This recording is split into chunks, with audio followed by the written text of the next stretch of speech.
মহব্বতে পড়ে আল্লাহুম্মা সাল্লি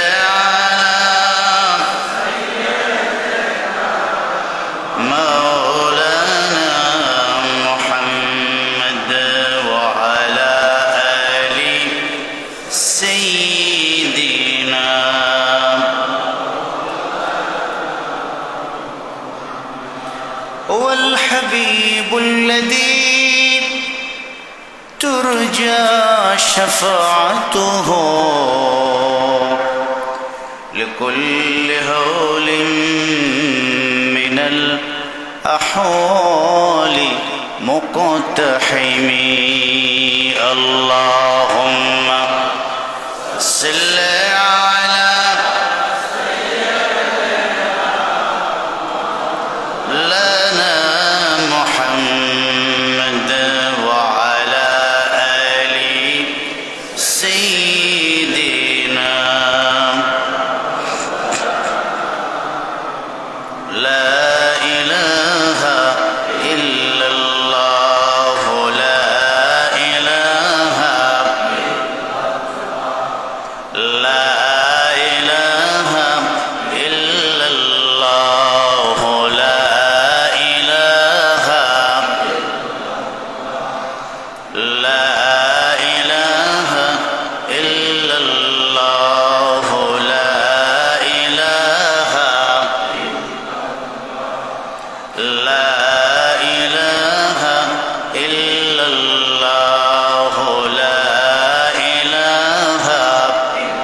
اللهم صل وسلم وبارك عليه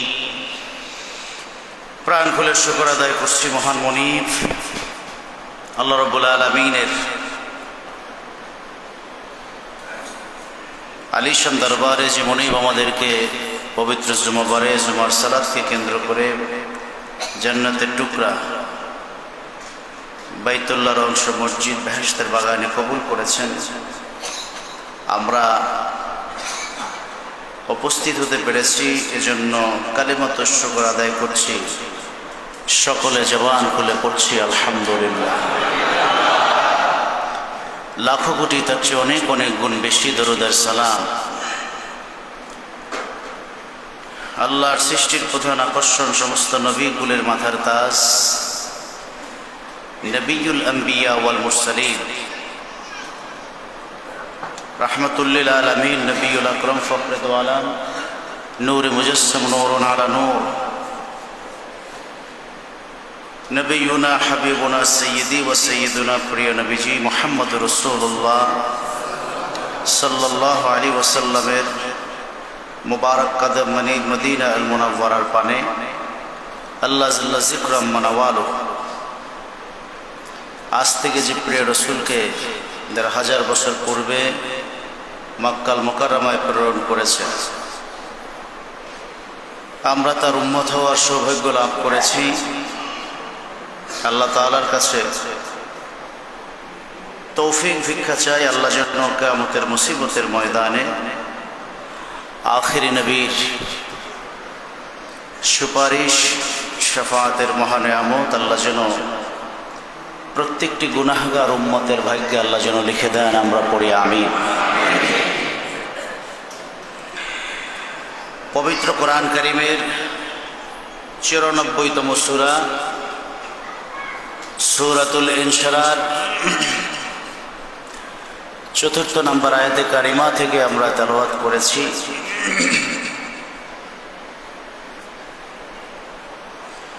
প্রিয় রাসূলের আকাশ চুম্বী মর্যাদা সুপ্রতিষ্ঠিত, তদুপরি আল্লাহ তাআলা তার মর্যাদার ব্যাপারে আল্লাহর হাবিবের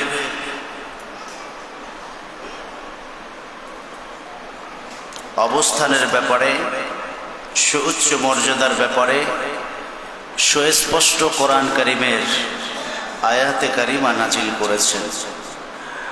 আল্লাহ রাব্বুল আলামিন নিজে বলছেন, ওয়া রাফা'না লাকা যিকরাক।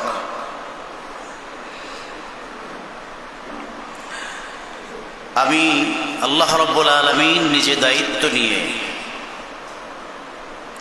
আপনি রসূলের জিকির, আলোচনা, স্ট্যাটাস, মর্যাদা, কোয়ালিটি বুলন্দ করেছি, বাড়িয়েছি। আপনার মর্যাদাকে সুপ্রতিষ্ঠিত করেছি, আপনার মর্যাদাকে সুউচ্চ মর্যাদায়, সর্বোচ্চ মর্যাদা দিয়ে আপনার সম্মানকে আমি আল্লাহ সৃষ্টির কাছে তুলে ধরেছি। সুবহানাল্লাহ। এ কথা বলার প্রয়োজন পড়ে না, কিন্তু আল্লাহ তাআলা খুব স্পষ্ট করতে চেয়েছেন যে আমি যখন মানুষ কথা বলে তখন মানুষ আমি এ কথা বলে না। আমি শব্দ উল্লেখ করার দ্বারা জিনিসটি যে অতি গুরুত্বপূর্ণ, আমি অর্ডার দিচ্ছি, আমি নির্দেশ করছি, আমি বলছি, তার মানে হলো আদেশ শিরোধার্য। একথা অনিবার্য সত্য, মানতেই হবে, মানাতেই হবে, মেনে নিতেই হবে।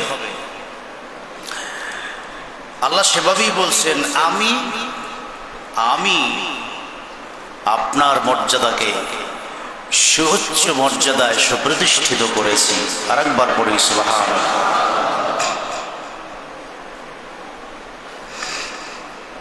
বাস্তব কথা হলো,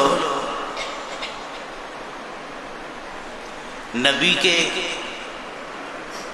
পৃথিবীর সব কিছুর থেকে নিজের জীবনের থেকেও বেশি ভালোবাসতে হবে। এটা ঈমান, ভালোবাসতেই হবে।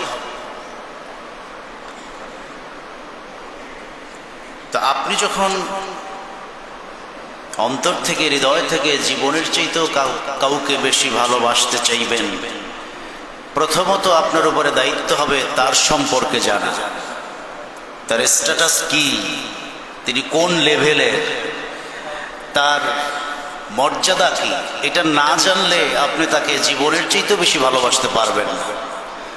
আপনি যখন জানবেন তার সম্পর্কে, তার মর্যাদার সম্পর্কে, অটোমেটিক তাকে সম্মান করতে গিয়ে আপনার হৃদয় অবনত হবে, দিল তার প্রতি ঝুঁকবে। এটাই স্বাভাবিক কথা। রাসূলকে জীবনের চাইতেও ভালোবাসতে হবে, এটা ঈমান। এজন্য আল্লাহ তার হাবিবের সুস্পষ্ট মর্যাদার কথা ঘোষণা দিয়ে কোরআন কারিমে তুলে ধরেছে যে আমি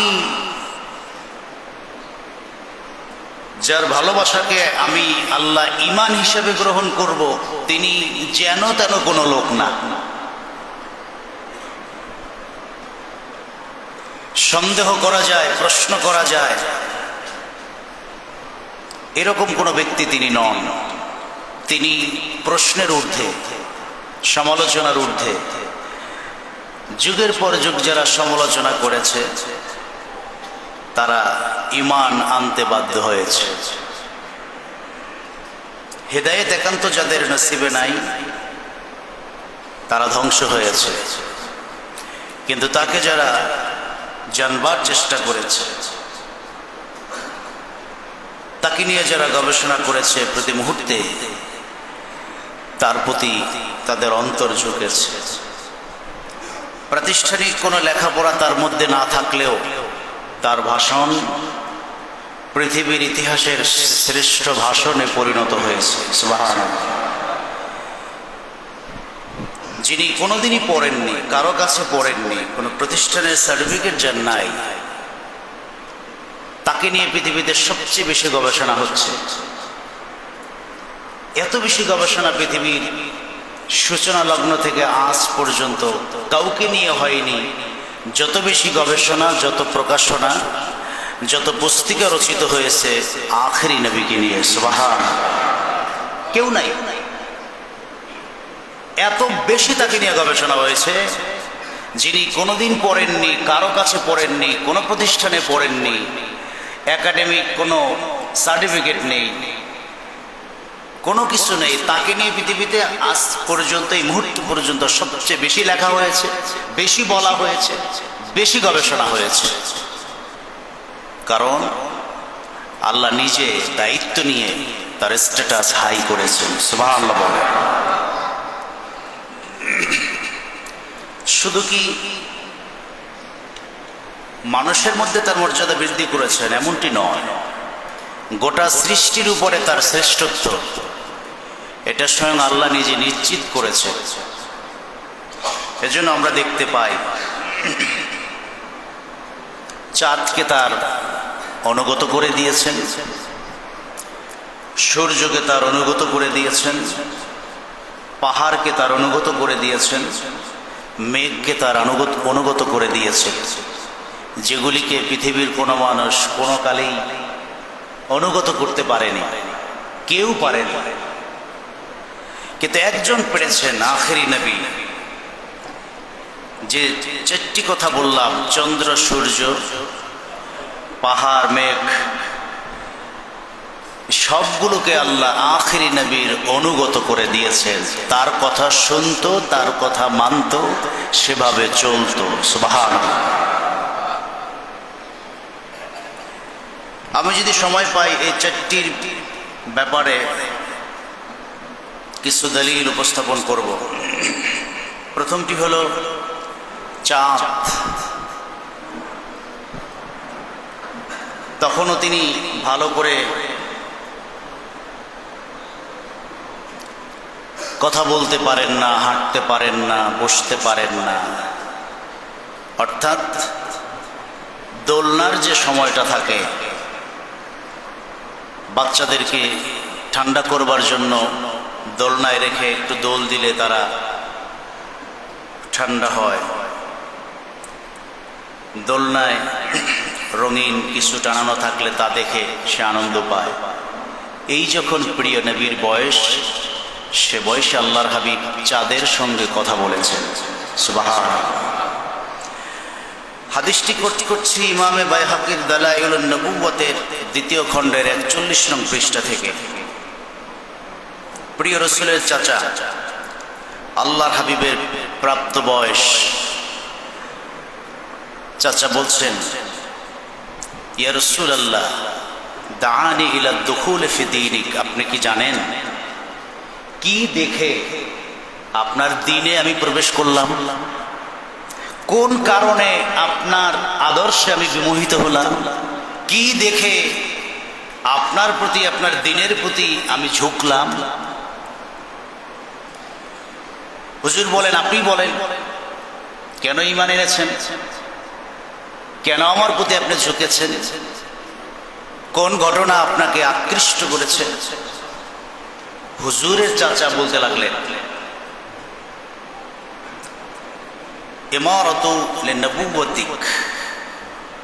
ছোট্টবেলায় আপনার নবুয়তের একটা নিদর্শন দেখে আমি আপনার প্রতি তখনই ঝুঁকে পড়েছি। সুবহানাল্লাহ। আল্লাহর হাবিবের চাচা বলেন, রাআইতুকা ফিল মাহদি তানাদিহুল কামার ওয়া তাশিরু ইলাইহি বিআসবা'i ফাহাইসু আশারাত ইলাইহি মাল। আপনি তখন দোলনায় ছিলেন, চাঁদনি রাত, দোলনায় বসে আপনি ঝুলতেছিলেন। পাশ থেকে আমি নজর করছি, শাহাদাত আঙ্গুলি সম্বলিত হাত আপনার নড়তেছে। একবার ডানে যায় হাত, আঙুল মোবারক, আর একবার বামে যায়।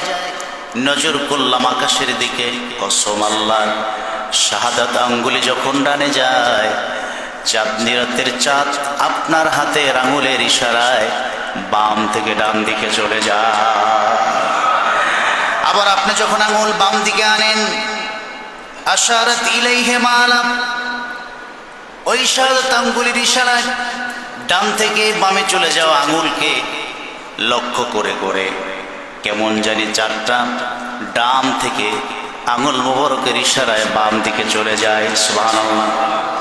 দৃশ্য দেখে বড় অবাক হলাম। আপনার কাছে জানতে চাই, যা দেখে আপনার প্রতি আমি মাইলান হয়েছি, দিনের প্রতি আমি অনুরক্ত হয়েছি, ভক্ত হয়েছি, ঈমান আনার ক্ষেত্রে উদ্বুদ্ধ হয়েছি, ও রাসূল, ওই দোলনার বয়সের শিশুবেলার চাঁদের ডানে যাওয়া বামে যাওয়ার ঘটনা একটু আমি শুনতে চাই।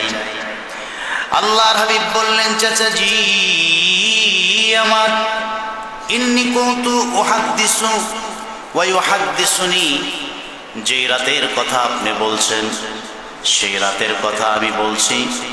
আমার হাতের ইশারায় চাঁদ শুধু ডানে আর বামে যেত না, কসম আল্লাহর, কুনতু উহাদ্দিসু ওয়া ইউহাদ্দিসুনি, আমি চাঁদের সঙ্গে কথা বলতাম, চাঁদ আমার কথার জবাব দিয়ে দিত।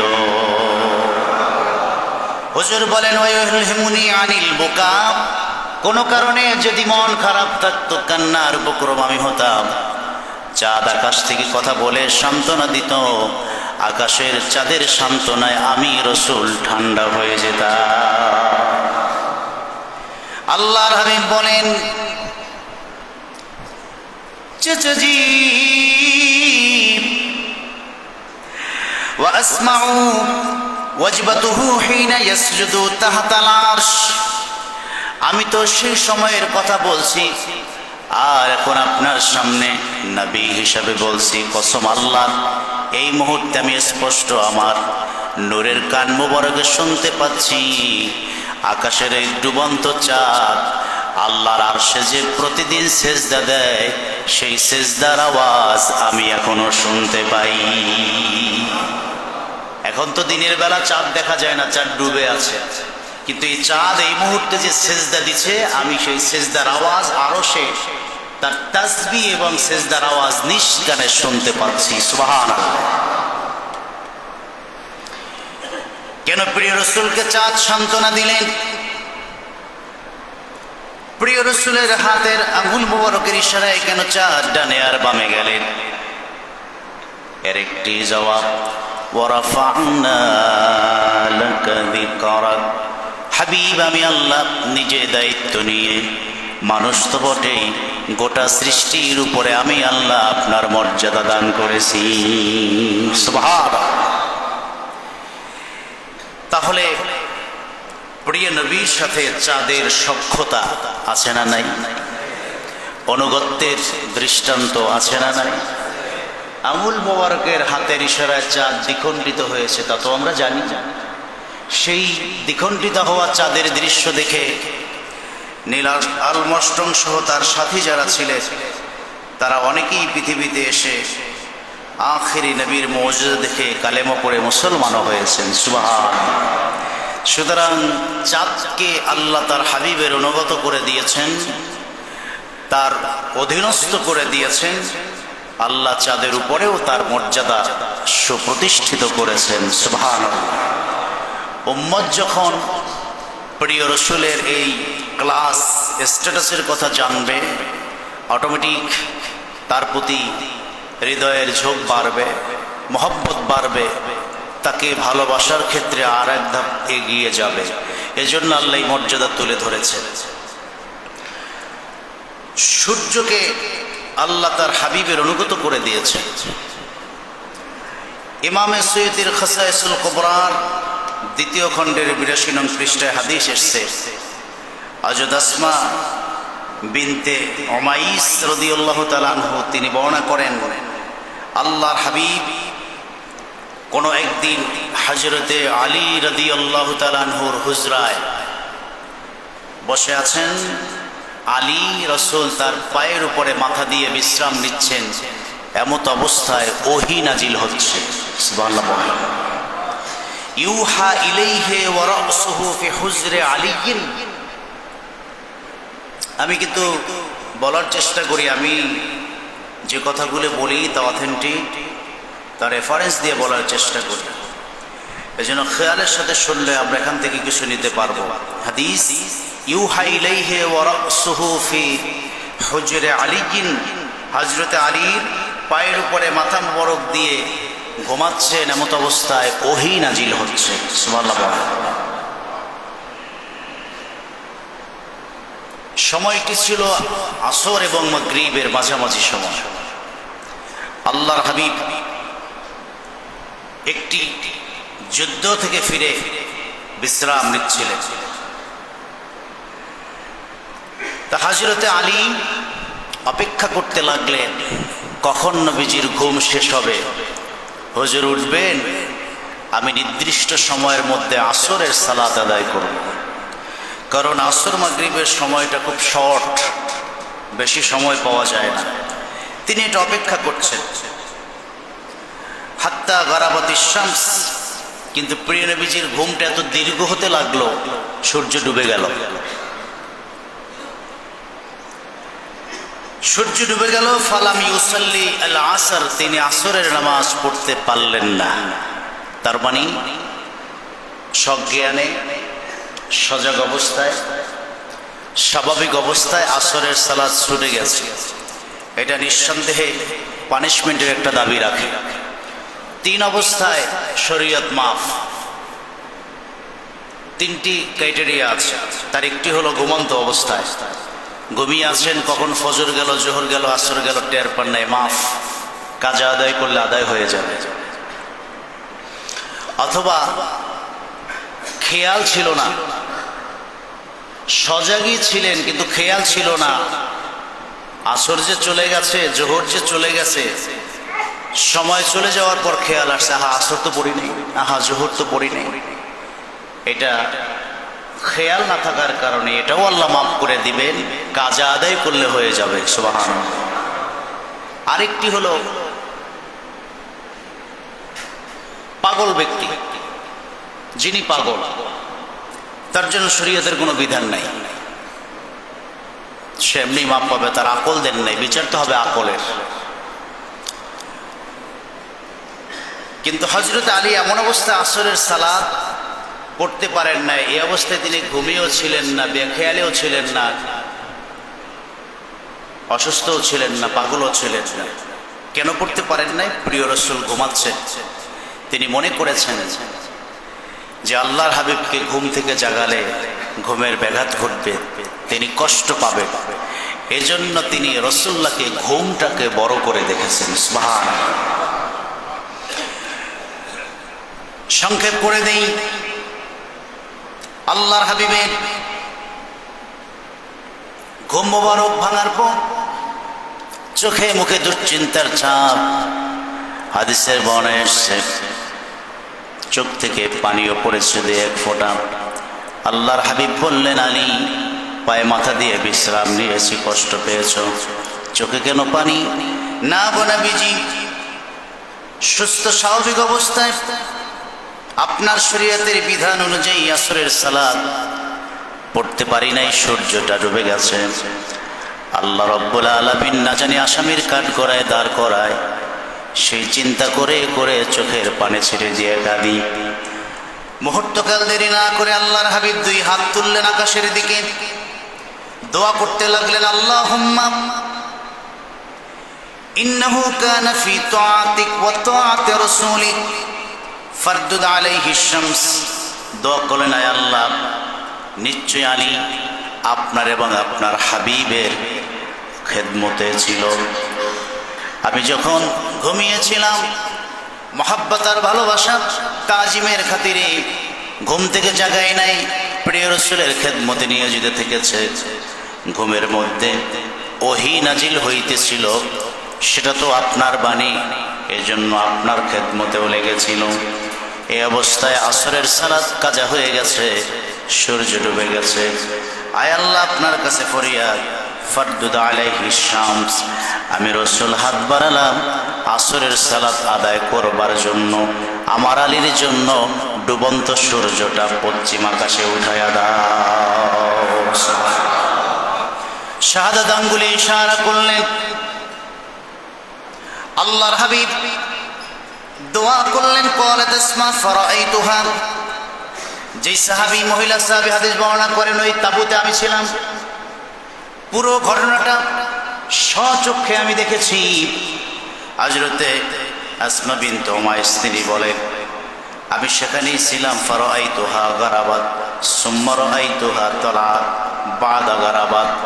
সূর্য ডুবতে যেমন দেখেছি, রাসূলুল্লাহর দোয়া, পশ্চিম দিগন্তে সূর্যের দিকে শাহাদাত আঙ্গুলের ইশারা।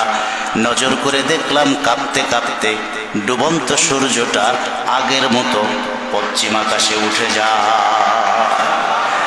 আল্লাহ রাব্বি বললেন, আলী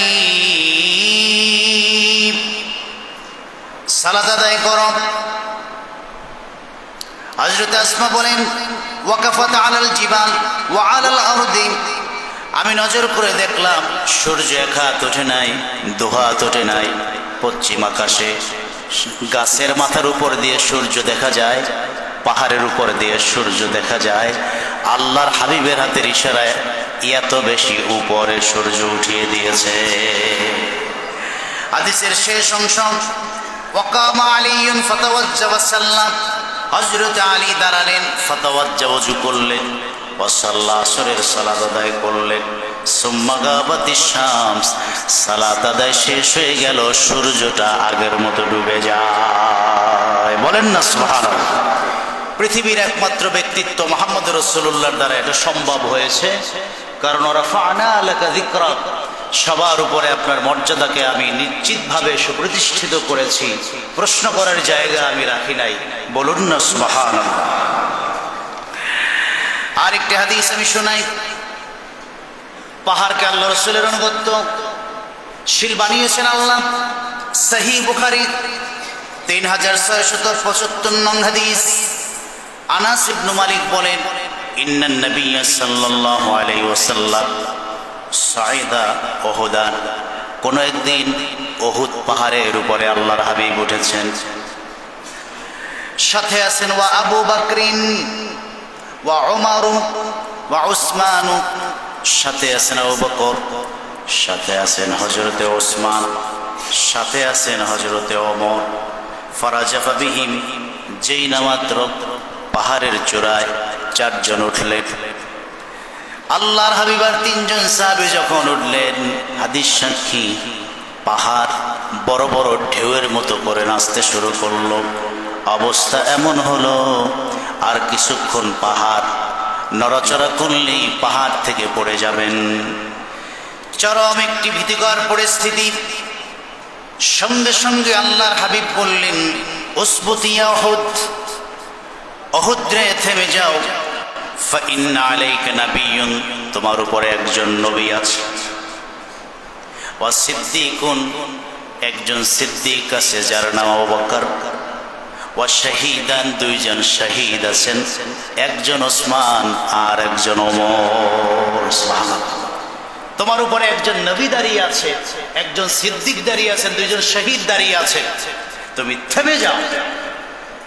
আল্লাহর হাবিব যেই না মাত্র পাহাড়কে নোটিস করলেন, থেমে যাও, এক মুহূর্তকাল দেরি হয় নাই, রাসূলুল্লাহর অর্ডার মেনে সঙ্গে সঙ্গে পাহাড় তার নড়াচড়া বন্ধ করে দেয়। সুবহানাল্লাহ।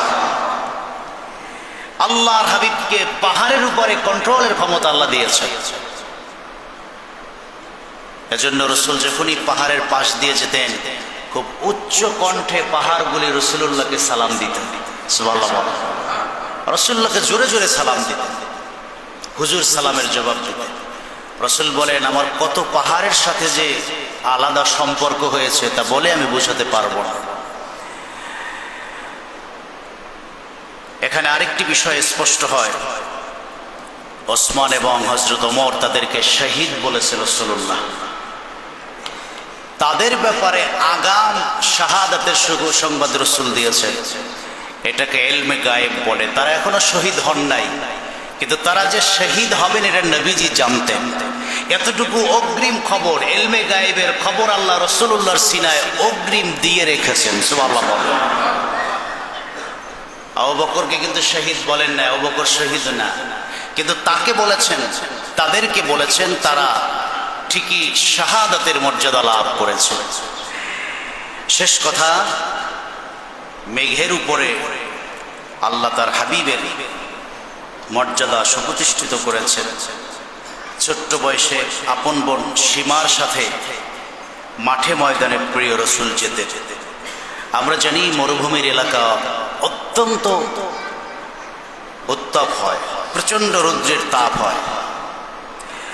এজন্য হযরতে হালিমা বলেছেন, বেশিক্ষণ থাকবা না, তাড়াতাড়ি চলে আসবা, কারণ প্রচণ্ড উত্তাপ পালিত ছেলেকে কষ্ট দিতে পারে, চেহারা পুড়ে যেতে পারে। তখন হযরতে হালিমার রক্তের সন্তান সীমা বলতেছে, ইয়া উম্মাহ মা ওয়াজাদা আখি হাররান, আমি যতটা সময় মরুভূমির প্রচণ্ড রৌদ্রের মধ্যে থেকেছি, কসম আল্লাহর, আমার ভাইকে এক সেকেন্ডের জন্য রৌদ্র স্পর্শ করে নাই। সুবহানাল্লাহ। আরাআইতু গামামাতা তাজুল্লু আলাইহিম ইযা ওয়াকাফা ওয়া ওয়াকাফাত ওয়া ইযা সারা সারাত হাত্তা ইনতাহা ইলা হাযাল মাওদা। আম্মা জান, বড় অবাক হয়েছি, আশ্চর্য হয়েছি। নজর করে দেখলাম গামামাতা তাজুল্লু আলাই, এক টুকরা মেঘ আমার ভাই মুহাম্মদ সাল্লাল্লাহু আলাইহি মাথার উপরে এসে তাকে অনুসরণ করে করে ছায়া দিতে শুরু করেছে। সুবহানাল্লাহ। ইজা ওয়াকাফা ওয়াকাফাত, যখন আমার ভাই দাঁড়ায় মেঘটাও দাঁড়ায় থাকে। ওয়া ইজা সারা সারাত, আমার ভাই যখন হাঁটে বা দৌড়ায় মেঘও তার সঙ্গে সঙ্গে দৌড়ায়। কসম আল্লাহর, আমি রোদে হাঁটি, ভাই ছায়ায় হাঁটে, আমি দাঁড়াই, আমার জন্য মেঘ আসে না, কিন্তু ভাই দাঁড়াইলে মাথার উপরে মেঘ এসে দাঁড়ায়। ভাই হাঁটলে মেঘও হাঁটে, ভাই দৌড়ালে মেঘও দৌড়ায়। হাত্তা ইনতাহা ইলা হাযাল মাওদা, এরকম করে করে ঘর পর্যন্ত এসছি। মা যদি বিশ্বাস না হয় আকাশের দিকে তাকাও, আমি এখনো রৌদ্রে, আমার ভাই এখনো মেঘের নিচে ছায়ার তলে ছায়ায় দাঁড়ানো। বলেন না সুবহানাল্লাহ।